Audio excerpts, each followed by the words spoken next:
Canadian Bulldog here from Wrestling Merchandise and Memories. That's merchandiseandmemories.com with another edition of Bulldog's Unboxings. And I'm really excited about today's unboxing as I've been collecting more 80s and 90s legends from Mattel. And today's is Hacksaw Jim Duggan.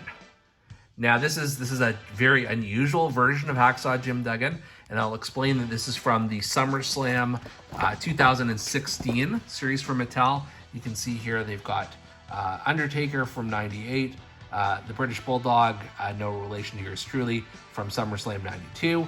Got Batista from SummerSlam 2005, and then this one, Hacksaw Jim Duggan from SummerSlam '89. This particular figure I picked up at a collectible store for a decent price. Like I was pretty happy, even though it's just a basic figure. It's a few years old, and usually the older figures can cost a pretty penny. Out of this plastic here, that was relatively easy. So you're going to notice the face paint here. It jumps right out at you.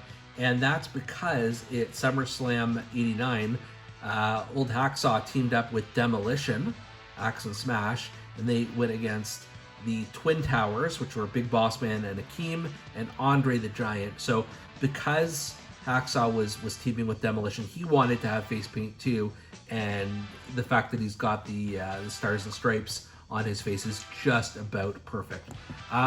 Rest of the figure, I mean, it's as basic can be. Blue trunks, blue boots, blue knee pad. Looks a little more muscular than I remember him, although this was 1989, so it's possible, I guess. I remember more the beer gut Hacksaw, but who knows.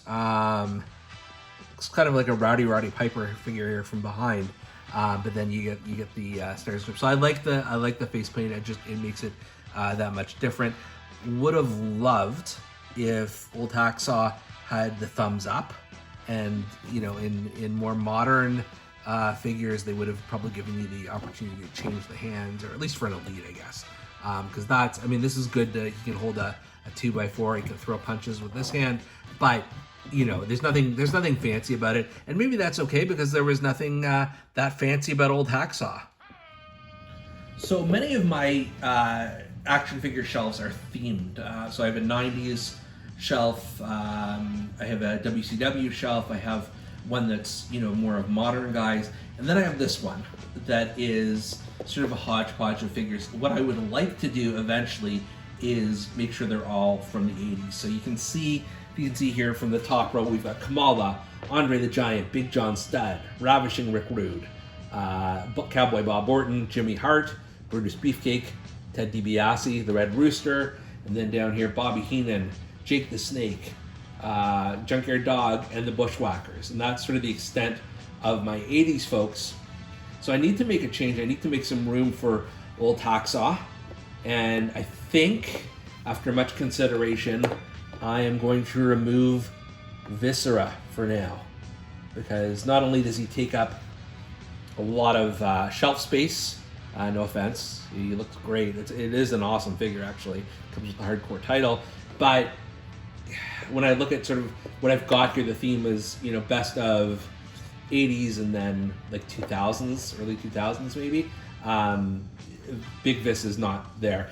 But it does give us room to have Hacksaw here, and I think he fits perfectly with the 80s part of this group.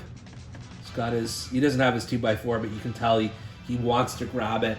He's got the American flag face paint, and he's right at home beside the Bushwhackers and in front of Rick Rude. You can hear him shouting, USA!